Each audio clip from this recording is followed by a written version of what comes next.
హైదరాబాద్ లో జీహెచ్ఎంసీ కాంట్రాక్టర్లు రోడ్డెక్కారు. పెండింగ్ బిల్లుల్ని వెంటనే చెల్లించాలని ఆందోళన నిర్వహించారు. గత ఏడాది బిల్లులు చెల్లించకపోవడంతో తీవ్ర ఇబ్బందులు పడుతున్నామని ఆవేదన వ్యక్తం చేశారు. గత బీఆర్ఎస్ సర్కార్ 1200 కోట్ల రూపాయల బిల్లుల్ని చెల్లించకుండా తమకు మోసం చేసిందని వాపోయారు. మాజీ మంత్రి కేటీఆర్ తమను ఏనాడు పట్టించుకోలేదని తెలిపారు. సీఎం రేవంత్ రెడ్డి తమకు న్యాయం చేయాలని కాంట్రాక్టర్లు విజ్ఞప్తి చేస్తున్నారు. దీనిపై మరింత సమాచారం మా ప్రతినిధి నుమాన్ అందిస్తారు. గ్రేటర్ హైదరాబాద్ లోని జీహెచ్ఎంసీ కాంట్రాక్టర్లు ఆందోళనకు దిగారు. పెండింగ్ లో ఉన్నటువంటి దాదాపు 1200 కోట్లకు పైగా ఆ బిల్లులను తక్షణమే విడుదల చేయాలంటూ కూడా వారంతా కూడా కోరుతున్నారు. గత ప్రభుత్వం తమను పూర్తిగా విస్మరించిందని, సో ఈ ప్రభుత్వం తమకు న్యాయం చేస్తుందంటూ కూడా వాళ్ళంతా కూడా ఆశాభావం వ్యక్తం చేస్తున్నారు. సో అందులో భాగంగానే వీరంతా కూడా ఫ్లెకార్డులు పట్టుకొని హైదరాబాద్ జోనల్ కార్యాలయాల ముందు వీరంతా కూడా ఆందోళన చేపడుతున్నటువంటి పరిస్థితి కనిపిస్తుంది. సీఎం రేవంత్ రెడ్డి తమకు న్యాయం చేయాలని కూడా వారంతా కూడా కోరుతున్నటువంటి పరిస్థితి కూడా మనకు కనిపిస్తుంది. ప్రస్తుతం మనతో పాటు మాట్లాడడానికి కాంట్రాక్టర్ అసోసియేషన్ ప్రతినిధులు వారితో మాట్లాడదాం. చెప్పండి, ప్రధానంగా మీ డిమాండ్ ఏంటి? సీఎం రేవంత్ రెడ్డి గారిని మీరు ఏం కోరదలుచుకున్నారు?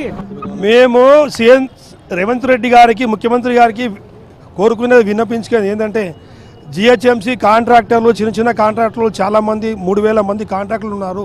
వాళ్ళు చేసే పని ఏంటంటే, మేము రాత్రింబగలు ఏదన్నా ప్రాబ్లం ఉన్నా, ఐఆర్టీ ఉన్నా, మాన్సూన్ ఉన్నా, ఎమర్జెన్సీ వర్క్ ఉన్నా రాత్రి పగలు పనిచేస్తాము. మా కాంట్రాక్టర్లు ఇంత కష్టపడి పైసా మాకు పేమెంట్ రాకపోవడం చాలా ఇబ్బంది ఉంది. ఒక కాంట్రాక్టర్ వెనకాలో 20 ఫ్యామిలీస్ ఉంటాయి. 20 ఫ్యామిలీస్ అంటే ఆ ఫ్యామిలీస్ వెనకాలో జేసీపీ కానీ, మన లారీ లేబర్ కానీ, సీసీ రోడ్ లేబర్ కానీ, వగేరా అందరూ లేబర్స్ ఉంటారు. మేము ఎట్లాగో కాంట్రాక్టర్స్ రోడ్డు మీద వచ్చామో ఆ లేబర్ కూడా ఉపాధి కోల్పోయి రోడ్డు మీదకి వచ్చే పరిస్థితి వచ్చింది. కనుక దయచేసి రిక్వెస్ట్ ఏంటంటే, మేము చేసే వర్క్స్ డీసిల్టింగ్ కానీ, ఐఆర్టీ కానీ, మాన్సూన్ కానీ, మన ఎమర్జెన్సీ పార్టోల్స్ కానీ, మరియు సీసీ రోడ్డు కానీ, డ్రైన్స్ కానీ వగేరా పనులు చేస్తాము ఈ జిహెచ్ఎంసీలో. మా కాంట్రాక్టర్లకు పేమెంట్ ఇవ్వకుండా పెద్ద కాంట్రాక్టర్లకు, సిఆర్ఎంపీ వాళ్ళకు, బిఎస్పిఎల్లకు, ఎస్ఆర్డిపి వాళ్ళకు ఇమీడియట్లీ పేమెంట్ రిలీజ్ చేస్తున్నారు. మేమేం చిన్న చిన్న కాంట్రాక్టర్లు రాత్రి పగలు పనిచేస్తే వాళ్ళకి పేమెంట్ ఇమీడియట్లీ ఇష్యూ చేసి మాకేం పేమెంట్ ఇష్యూ చేయట్లేదు.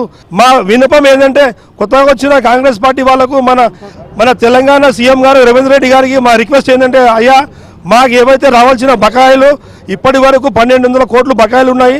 ఆ 1200 బకాయిలు వెంటనే రిలీజ్ చేస్తే యథావిధంగా మేము మళ్ళీ మా ఉన్న ఏదైతే గ్రీన్ అండ్ క్లీన్ హైదరాబాద్లో నీట్గా చేస్తాము. మాకు రావాల్సిన ఈఎండీలు కూడా ఆపారు. మాకు వచ్చిన పైసలు కూడా ఈఎండీలో వచ్చిన ఆపారు. కానీ దయచేసి అయ్యా మా రిక్వెస్ట్ ఏంటంటే, త్వరగా మాకు మా బాధలను ఇది చేసుకొని మీరు త్వరగా పేమెంట్ రిలీజ్ చేస్తే యథావిధంగా పనులు టేకప్ చేస్తాము.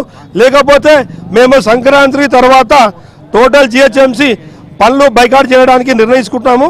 దయచేసి మా రిక్వెస్ట్ ఏంటంటే, మీరు ఏమన్నా ఉన్నా మా బకాయిలు తొందరగా రిలీజ్ చేయాలని కోరుకుంటున్నాం. చెప్పండి, మొత్తం ఎంతమంది గ్రేటర్ హైదరాబాద్ లో కాంట్రాక్ట్ ఉంటారు? 4000 కాంట్రాక్టర్స్ ఇక్కడ పని చేస్తున్నావు జిహెచ్ఎంసీలో. నియర్లీ 1200 crore రూపీస్ ఫిబ్రవరి నుంచి ఇప్పటిదాకా బిల్ ఆపేయింది. నేను రిక్వెస్ట్ చేస్తున్నా సీఎం సార్కి మొత్తం కాంట్రాక్టర్స్ को पेमेंट इयाले और हमारे डिपॉजिट्स भी जो EMDs RMDs 2 years के बाद मिलते हैं वो भी रोक दिए गए. 1200 crore रुपीस हमारा पेमेंट है. प्लीज आप लोग रिलीज करिए. हम एनी टाइम एनीवेज కోఆపరేట్ करते हैं. हमारा वर्क. గతంలో మంత్రిగా ఉన్నటువంటి కేటీఆర్ దృష్టికి తమ సమస్యలు ఎన్నోసార్లు తీసుకెళ్లినా కూడా పట్టించుకోలేదని, బట్ ప్రస్తుతం ఉన్నటువంటి ముఖ్యమంత్రి రేవంత్ రెడ్డి తమకు న్యాయం చేస్తారని కూడా వీరంతా కూడా ఆశాభావం వ్యక్తం చేస్తున్నారు. అందులో భాగంగానే వీరంతా కూడా ఆ ప్రభుత్వాన్ని ఒకటే కోరుతున్నారు, తమ సమస్యలు తక్షణమే పరిష్కరించాలని కూడా డిమాండ్ చేస్తున్నారు. దాదాపు ఏడాది కాలం నుంచి పెండింగ్ లో ఉన్నటువంటి కాంట్రాక్టర్ల బిల్లులు ఏవైతే ఉన్నాయో వాటిని తక్షణమే విడుదల చేయాలంటూ కూడా వీరంతా కూడా కోరుతున్నటువంటి పరిస్థితి కనిపిస్తుంది. అందులో భాగంగానే హైదరాబాద్ నగర వ్యాప్తంగా ఉన్నటువంటి జోనల్ కార్యాలయాల ముందు ఇటు కాంట్రాక్టర్లు అందరూ కూడా ఆందోళన దిగుతున్నటువంటి పరిస్థితి కూడా మనకు కనిపిస్తుందని చెప్పొచ్చు. సో ఏది ఏమైనప్పటికీ మాత్రం ఇటు హైదరాబాద్ నగర వ్యాప్తంగా ఉన్నటువంటి జిహెచ్ఎంసీ కాంట్రాక్టర్లు అయితే తమ సమస్యలు పరిష్కరించాలంటూ ముక్త కంఠంతో డిమాండ్ చేస్తున్నటువంటి పరిస్థితి మనకు కనిపిస్తుందని చెప్పొచ్చు. Journalist Lakshmikant, Numan, ABN Andhra Pradesh.